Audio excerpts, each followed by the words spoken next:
តាអ្នកទាំងអស់គ្នាធ្លាប់ទិញ microphone មកថ្លៃប៉ុន្តែសំឡេងរបស់វាចេញមកនៅតែធម្មតាអត់អ្នកទាំងអស់គ្នាតាអ្នកទាំងអស់គ្នាធ្លាប់ទិញ microphone មកថ្លៃប៉ុន្តែសំឡេងរបស់វាចេញមកនៅតែធម្មតាអត់អ្នកទាំងអស់គ្នាប្រហែលមិនមែនមានតែអ្នកទាំងអស់គ្នាទេខ្ញុំក៏អញ្ចឹងដែរតាមពិតទៅអ្នកទាំងអស់គ្នាទោះបីជា microphone របស់អ្នកទាំងអស់គ្នាថ្លៃប៉ុណ្ណាក៏ដោយប្រសិនបើអ្នកទាំងអស់គ្នាអត់ចេះកែកុនវាតិចតួចសំឡេងរបស់វានៅតែចេញមកធម្មតាអញ្ចឹងសួស្តីអ្នកទាំងអស់គ្នាខ្ញុំឈ្មោះហារិតថ្ងៃនេះខ្ញុំមានរបៀបមួយចំនួនមកចង់បង្ហាញអ្នកទាំងអស់គ្នាដើម្បីធ្វើឲ្យសំឡេងរបស់ microphone របស់យើងនឹងចេញមកព្រោះនៅពេលដែលខ្ញុំផុសវីដេអូអ្នកទាំងអស់គ្នាគឺមានគ្នាយើងសួរខ្ញុំច្រើនមែនតើថាតើធ្វើម៉េចបានសំឡេង microphone របស់យើងចេញមកវាព្រោះទោះបីជាយើងខំទិញ microphone ដូចគ្នាក៏ដោយបញ្ហាអ្នកនរគ្នាវាអត់មានអីពិបាកទេប៉ុន្តែអ្វីដែលពិបាកនោះគឺអ្នកនរគ្នាអត់ដឹងថាតើយើងគួរតែកែវាដោយរបៀបណាខ្លះអញ្ចឹងវីដេអូថ្ងៃនេះគឺពិសេសមែនតើគឺខ្ញុំនឹងបង្ហាញអ្នកទាំងអស់គ្នានិងខ្ញុំនឹងប្រាប់អ្នកទាំងអស់គ្នាអំពីរបៀបដែលខ្ញុំធ្វើការកែសំឡេងរបស់ខ្ញុំឲ្យស្ដាប់ទៅវាព្រោះធ្ងន់ហើយស្រួយស្ដាប់ហើយគួរចង់ស្ដាប់ទៀតហើយកម្មវិធីដែលខ្ញុំប្រើប្រាស់ថ្ងៃនេះគឺខ្ញុំប្រើប្រាស់កម្មវិធី Premiere Pro ហើយអ្នកនរគ្នាអាចប្រើប្រាស់កម្មវិធី Premiere Pro ដូចខ្ញុំដែរអ្នកនរគ្នាឥឡូវយើងកំពុងតែនៅក្នុងកម្មវិធី Adobe Premiere ដោយនេះគឺជាវីដេអូរបស់យើងដែលសំឡេងរបស់វា original តែម្ដងចេញពី microphone ដែលមិនទាន់កែតោះឥឡូវយើងទៅធ្វើការស្ដាប់ទាំងអស់គ្នាដោយថ្ងៃនេះខ្ញុំនឹងបង្ហាញទាំងអស់គ្នាថាតើនៅក្នុងកាបូបដែលខ្ញុំស្ពីរាល់ថ្ងៃនេះតើរាល់ថ្ងៃខ្ញុំស្ពីអីខ្លះនៅពេលដែលខ្ញុំចេញក្រៅអ្នកនរឃើញទេគឺនៅក្នុងសំឡេងវីដេអូមួយនេះគឺសំឡេងរបស់វាចេញមកពី microphone Holyland Lark M2 ដែលខ្ញុំពាក់ជាប់នឹងអាវរបស់ខ្ញុំនេះអញ្ចឹងសំឡេងរបស់វាចេញមកគឺថាវាព្រោះវាល្អប៉ុន្តែបើសិនជាយើងស្ដាប់វាទៅវាដូចជាមិនសូវជាធ្ងន់ឬក៏វាដូចជាមិនសូវជា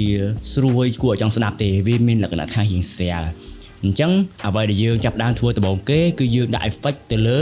សំឡេងរបស់យើងអញ្ចឹងអ្វីដែលអ្នកនរគ្នាត្រូវធ្វើដំបូងគេគឺអ្នកនរគ្នាចូលទៅក្នុងកន្លែង effect ហើយអ្នកនរគ្នាធ្វើការសរសេរនៅ parametric equalizer ដែលអ្នកនរគ្នាគ្រាន់តែសេ para មកអ្នកនរគ្នាគ្រាន់តែសេតែ para មកវាចេញឲ្យ parametric equalizer ហើយអ្នកនរគ្នាធ្វើការអស់ effect ហ្នឹងចូលទៅក្នុងសំឡេងវីដេអូរបស់យើងដែលយើងអស់ចូលមកក្នុងសំឡេងវីដេអូរបស់យើងហើយឥឡូវនេះនៅក្នុងផ្ទាំង effect control យើងធ្វើការកែកុនមួយចំនួនតាក់ទងទៅនឹង parametric equalizer របស់យើងអញ្ចឹងកន្លែងនេះអ្នកនរគ្នាគ្រាន់តែចូលទៅក្នុង edit ហើយអ្នកនរគ្នាជ្រើសរើសនៅ preset មួយដែលគេដាក់ថា loudness maximizer ណាដែលវាស្ថិតនៅខាងក្រោមគេទី4អញ្ចឹងអ្នកនរគ្នាជ្រើសរើសយក loudness maximizer អូខេបន្ទាប់ពីបានប៉ុណ្ណេះហើយអ្នកនរគ្នាអាចធ្វើការលេងបានជាមួយនឹងសលេងរបស់អ្នកនរគ្នាអាចធ្វើការ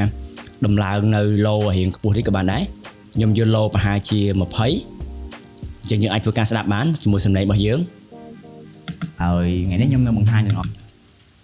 អញ្ចឹងអ្នកនរឃើញទេនៅពេលដែលយើងដំឡើង low រៀងខ្ពស់បន្តិចគឺសំឡេងរបស់យើងគឺលក្ខណៈរៀងធ្ងន់រៀងមានបាស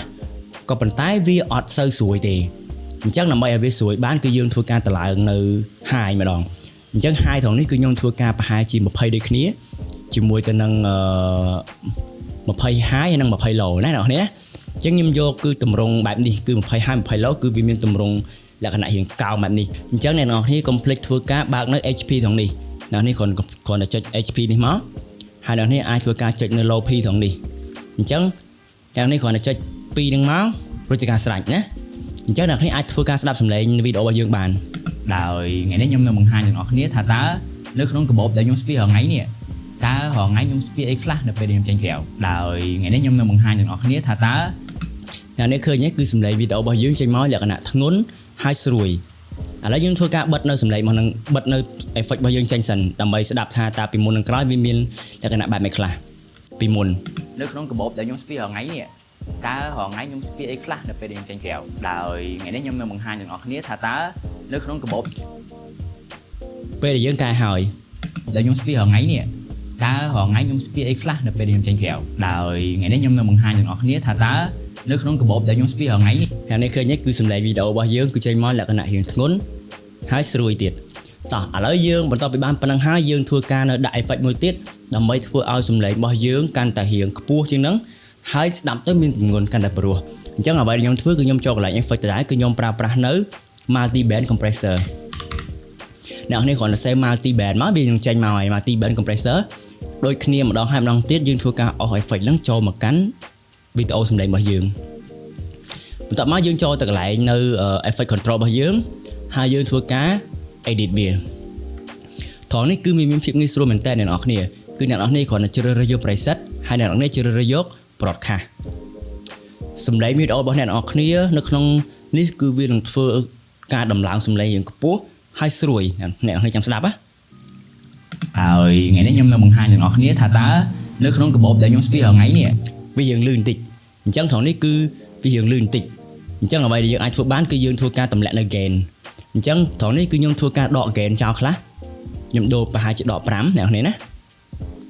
ខ្ញុំយកដក5ដើម្បីឲ្យសំឡេងរបស់យើងនឹងកុំឲ្យវាលឺពេកមកល្មមបានហើយអូខេយើងវា play ម្ដងទៀតហើយថ្ងៃនេះខ្ញុំនឹងបង្ហាញអ្នកនរគ្នាថាតើនៅក្នុងកាបូបដែលខ្ញុំស្ពីថ្ងៃនេះតើថ្ងៃខ្ញុំស្ពីអីខ្លះនៅពេលខ្ញុំចេញក្រៅដោយថ្ងៃនេះខ្ញុំនឹងបង្ហាញអ្នកនរគ្នាថាតើអ្នកនេះឃើញទេគឺសំឡេងវីដេអូរបស់យើងចេញមកគឺធ្ងន់មែនតើហើយមើលទៅព្រោះអញ្ចឹងយើងធ្វើការបិទសំឡេងនឹងសិនពីមុនអីនេះតើថ្ងៃខ្ញុំស្ពីអីខ្លះនៅពេលខ្ញុំចេញក្រៅដោយកែហើយថ្ងៃនេះខ្ញុំនឹងបង្ហាញអ្នកនរគ្នាថាតើនៅក្នុងកាបូបដែលខ្ញុំស្ពីថ្ងៃនេះតើថ្ងៃខ្ញុំស្ពីអីខ្លះនៅពេលខ្ញុំចេញក្រៅដោយថ្ងៃនេះខ្ញុំនឹងបង្ហាញអ្នកនរគ្នាថាតើនៅក្នុងកាបូបដែលខ្ញុំឃើញអ្នកនរគ្នាគឺយើងប្រើប្រាស់ effect ចំនួនតែ2ទេគឺធ្វើឲ្យសំឡេងនៃវីដេអូរបស់យើងចេញមកគឺស្រួយធ្ងន់មានបាសហើយគួរចង់ស្ដាប់ឥឡូវចុងក្រោយដើម្បីកុំឲ្យសំឡេងនៃវីដេអូរបស់យើងហ្នឹងវា clip បានន័យថាកុំឲ្យវាសំឡេងរបស់យើងហ្នឹងវាបែកអញ្ចឹងអ្វីដែលយើងអាចប្រើបានគឺយើងប្រើប្រាស់នៅ effect មួយដើម្បីយើងធ្វើការកំណត់នៅសំឡេងរបស់យើងកុំឲ្យវាខ្លាំងពេកគឺយើងប្រើប្រាស់ effect មួយដែលមានឈ្មោះថា hard limiter អញ្ចឹងគ្រាន់តែអ្នកនរគ្នាទៅសេ hard limiter មកហើយយើងធ្វើការអស់ effect មួយហ្នឹងចូលទៅក្នុងសំឡេងវីដេអូរបស់យើងអញ្ចឹងនៅក្នុង hard limiter នេះអ្នកនរគ្នាគ្រាន់តែចូលក្នុងកន្លែង edit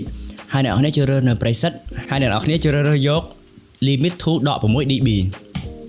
អញ្ចឹងត្រង់នេះគឺបានន័យថាគឺសំឡេងរបស់អ្នកនរគ្នានៅក្នុងវីដេអូគឺมันអាចលើស16 dB បានទេអញ្ចឹងគឺសំឡេងរបស់អ្នកនរគ្នាគឺថែគឺវាអត់ clip ពេកទេគឺវាអត់បែកពេកទេហើយអ្នកនរគ្នាថាតើនៅក្នុងកាបូបដែលខ្ញុំស្ពីថ្ងៃនេះតើថ្ងៃខ្ញុំស្ពីអីខ្លះនៅពេលខ្ញុំចេញក្រៅដោយថ្ងៃនេះខ្ញុំនឹងបង្ហាញអ្នកនរគ្នាថាតើនៅក្នុងកាបូបដែលខ្ញុំស្ពីថ្ងៃនេះតើថ្ងៃខ្ញុំស្ពីអីអូខេនេះគឺជា effect ដែលខ្ញុំប្រើប្រាស់ដើម្បីធ្វើការកែសម្ដែងវីដេអូរបស់ខ្ញុំសរុបសេចក្តីមកអ្នកទាំងអស់គ្នាត្រូវចាំថាទោះបីជា microphone របស់អ្នកទាំងអស់គ្នានឹងថ្លៃយ៉ាងណាក៏ដោយមិនប្រកាសថាសម្លេងរបស់វាចេញមកដឹងតែព្រោះទាំងអស់នោះទេគឺវាអាស្រ័យទៅលើរបៀបក្នុងការដែលយើងប្រើប្រាស់កន្លែងដែលយើងថតវាហើយអ្វីដែលពិសេសមួយទៀតគឺរបៀបក្នុងការកែកុនសម្លេងនឹងឯងអ្នកទាំងអស់គ្នាកុំភ្លេចធ្វើការចុច follow ខ្ញុំម្នាក់មួយផងហើយយើងនឹងសន្យាថានឹងជួបគ្នានៅវីដេអូក្រោយល្អៗចឹងទៀតKeep shooting and stay creative. Bye.